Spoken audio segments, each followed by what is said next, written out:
You know that feeling when someone asks you a question in a language you're learning and you just freeze. Oh, yeah, the dreaded freeze. Right. And it's not that you don't know the answer. It's just that there's this, it's exhausting lag time. You hear their words, you mentally drag those words over into your native language, Hmm. you formulate your brilliant response, and then you have to drag that response all the way back across the border into English before you can finally open your mouth. And by the time you actually speak, the conversation has already moved on. Exactly. It's gone. You're doing double the cognitive work for like half the conversational speed. It is brutal. Well, welcome to the deep dive. Today, we are killing that lag time for good. We really are. We're looking at a transcript from an educational YouTube video by the Mr. English channel. And our mission today is to build you a specific, stress-free, 15-minute daily routine. Just 15 minutes. Right, 15 minutes to completely bypass that translation trap.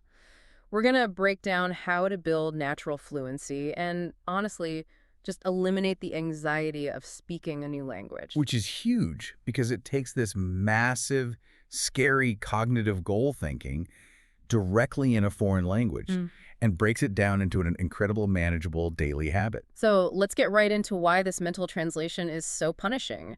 It's, I like to think of it like driving a car, but you've left the emergency brake pulled all the way up. Oh, that's a good way to put it. Yeah, you're stepping on the gas, you're trying to move forward, but everything is just slow and it's jerky and the engine is whining. Right, and eventually, if you keep driving like that, you're going to burn the engine out completely. Exactly. That is exactly what mental translation does to your brain. That cognitive friction is very real Mm. because translating back and forth isn't just, retrieving vocabulary. Yeah. You're actively suppressing your native language while simultaneously trying to construct grammar in a new one. Right. I mean, it demands an enormous amount of mental bandwidth. It's exhausting. It really is. So the ultimate goal here is to take that emergency brake off entirely. You want to train yourself to think exclusively in English, so speaking just becomes an automatic reflex. But getting there requires a pretty massive mindset shift for beginners, and it actually starts with time. Like we said, this routine is strictly 15 minutes a day. Which is so counterintuitive for a lot of people. Right. Because our instinct is usually the exact opposite. If we want to master something difficult, we think, we have to grind. We have to sit down for a 2-hour marathon study session on a Saturday. Yeah, but let's look at the neurology of habit formation there. Those marathon sessions, they are actually counterproductive for most adult learners. Really? Oh, absolutely. When you sit down for a 2-hour grueling grammar session, your brain begins to associate English with fatigue, Ah, I see. with frustration, and just a massive cognitive burden. You're overheating the engine. So by keeping it to just 10 or 15 minutes, you're what, giving your brain a break? You're providing cognitive relief. You're signaling to your nervous system, hey, we're just going to dip our toes in. This is safe, and this is manageable. It keeps the engine from overheating, so you actually want to get back in the car the next day. Emphasizing that relaxed mindset is really the only way to avoid burnout during those early beginner sessions. And that relaxed mindset is the secret engine of long-term confidence. Yeah. I mean, a relaxed brain absorbs information significantly better than an anxious brain. That makes total sense. Let's take a classic beginner mistake, right? Yeah. You're trying to speak, and you accidentally say something like, I is happy instead of I am happy. Oh, man, the dreaded grammar slip-up. When you do that, and you inevitably will, your first instinct is to panic. Oh, for sure. You feel embarrassed, your face gets hot, and you just want to retreat and literally never speak English again. But if you retreat, you don't speak. And if you don't speak, you can't build fluency. You have to reframe mistakes. How so? Well, they aren't proof that you're failing. They are the actual physical mechanism of learning. The friction is the progress. Right. And the source material has this wonderful mindset shift to reduce that speaking anxiety. It suggests literally telling yourself out loud, hello, brain, I am kind. Hello, brain. I am kind. I love that so much. It sounds a little silly at first, but it's a profound shift in how you treat your own learning process, It really is. It demands patience. Yeah, you have to give yourself permission to just be terrible at this for a little while if you want to build long-term confidence. Exactly. It lowers what linguists call the affective filter, that emotional block that stops language acquisition. And once that filter is lowered, you're ready to actually begin the daily routine. Okay, so we've got a relaxed 15-minute mindset. The engine is cool. How do we actually put the car in drive? Well, the very first step of this routine requires absolutely no speaking at all. Wait, really? No speaking? No speaking. It starts entirely inside your own head. Step 1 is internal observation. You need to practice thinking in simple sentences, Okay, so just walking around narrating my life. basically. But the key phrase there is simple sentences. You want to start small, but not with single isolated words. So not just pointing at a pen and thinking pen. Right. Instead of holding up a pen and just thinking the word pen, you train your brain to form a complete thought. You think, this is my pen, or my pen is blue. Okay, I have to jump in here and push back on behalf of the listener for a second. Go for it. If I'm an adult learner, someone who uses English for international business, I have to be honest, walking around my office thinking this is my pen feels like a massive step backward. Like, why am I wasting time on baby vocabulary? I completely understand that skepticism. I really do. It feels incredibly basic. But let's look at the biological goal of this exercise. Okay. The neurological objective here is not to learn new vocabulary words. You already know the word pen. Right, obviously. The goal is to forge a direct neural pathway between the real-world physical object and the English concept, entirely bypassing your native language. Ah, I see. So it's not about the complexity of the word, it's about the speed of the connection. Let me build on that. When you look at your pen and think the full English sentence automatically, you're training your brain to react natively. You're giving the vocabulary context. Exactly. You are practicing the syntax, the grammar, and the relationship between words, rather than just treating English like some disjointed flashcard app. You're wiring the language directly to your reality. And you can integrate this perfectly into everyday activities to build natural fluency, right? Absolutely. Like your morning routine. You wake up, you stretch, and instead of letting your inner monologue run in your native language, you force it into simple English. Yes, you think, I am awake. Right, and you go to the kitchen. I am hungry and I want coffee. You're brushing your teeth. The water is cold. It's brilliant because it utilizes time that is otherwise cognitively empty. You don't need to sit at a desk with a textbook. You are hijacking your own daily routine to build natural fluency. Hijacking the routine. I love that. And that applies to the commute too, right? Oh, definitely. You're sitting on the bus looking out the window. Instead of zoning out, you do your internal observation. You see a car and think, I see a red car. You see a pedestrian. A man is walking. You check the weather. It is a sunny day. By continually narrating your life this way, you create an immersive environment inside your own head. Right, because people always say, oh, you have to move to an English-speaking country to immerse yourself. And that's just not true. In reality, you just have to control the language of your internal narrator. But, okay, hijacking your internal monologue is powerful, but eventually you're going to hit a wall, right? What do you mean? Well, your brain is going to run out of words if you aren't feeding it new material. You can only look at a red car so many times. How do we fuel up? Ah, right. This is step 2 of the 15-minute daily routine.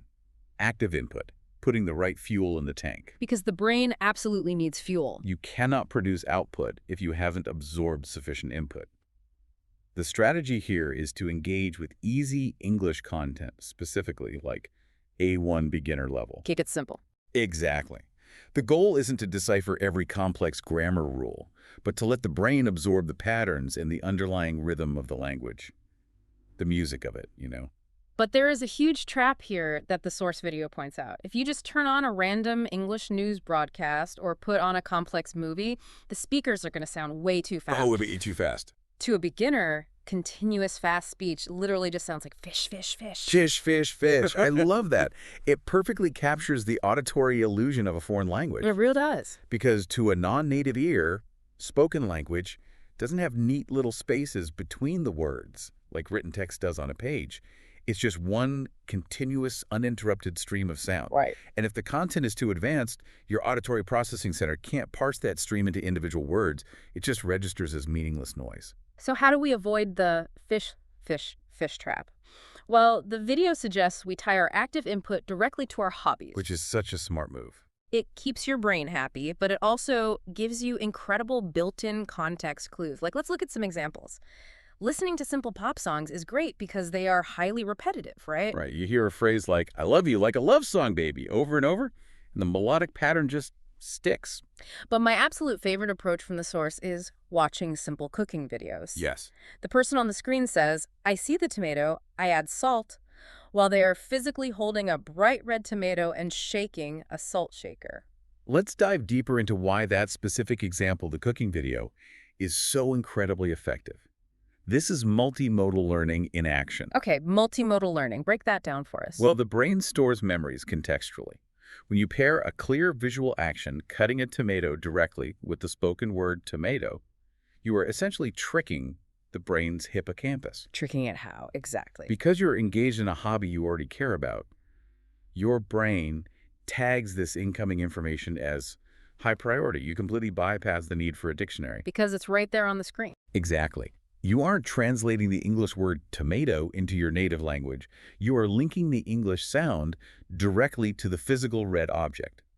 The visual, the auditory, and your emotional interest in cooking all fire at once, cementing the meaning instantly. That is so cool. It brings the joy of discovery back into learning. The language almost becomes secondary to the fun of the hobby itself. It really does. If you love cooking, or maybe sports like watching football highlights where the announcer shouts, "He kicks the ball, it is a goal," you are engaged with the action first. Right. You're intrinsically motivated to figure out what is being said because you actually care about the subject matter. Adding these small, fun activities keeps your daily study routine fresh. And remember our rule about burnout. If the learning isn't fun, you will quit. Tying active input to your hobbies ensures you actually want to put that 15 minutes in. Okay, so we've observed internally with simple sentences. We have fueled the tank with fun, active input tied to our hobbies. Now we've reached the final step of the 15-minute daily routine. Step 3. Step 3, verbal output. We have to take all that fuel and actually drive the car.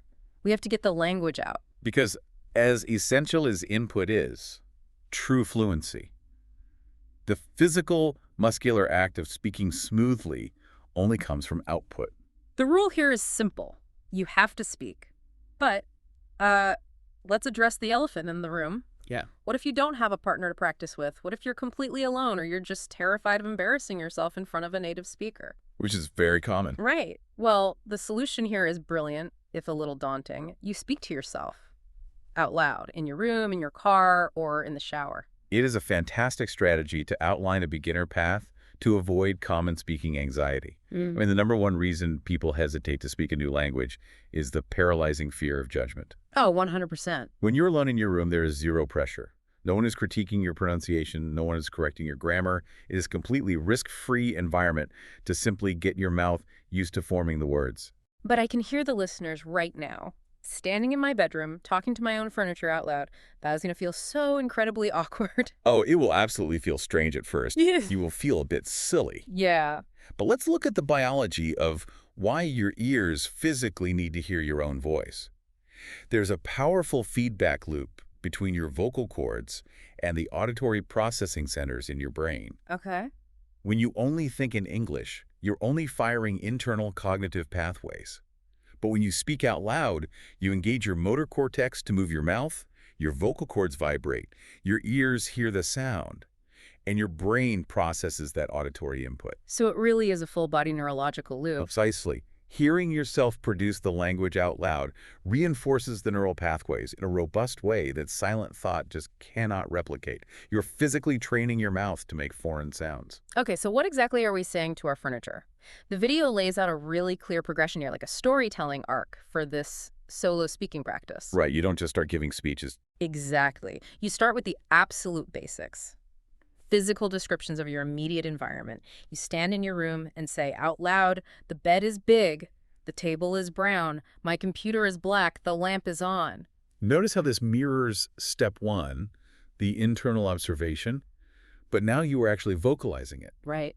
You look at the object, you retrieve the English label, and you speak it. Direct connection.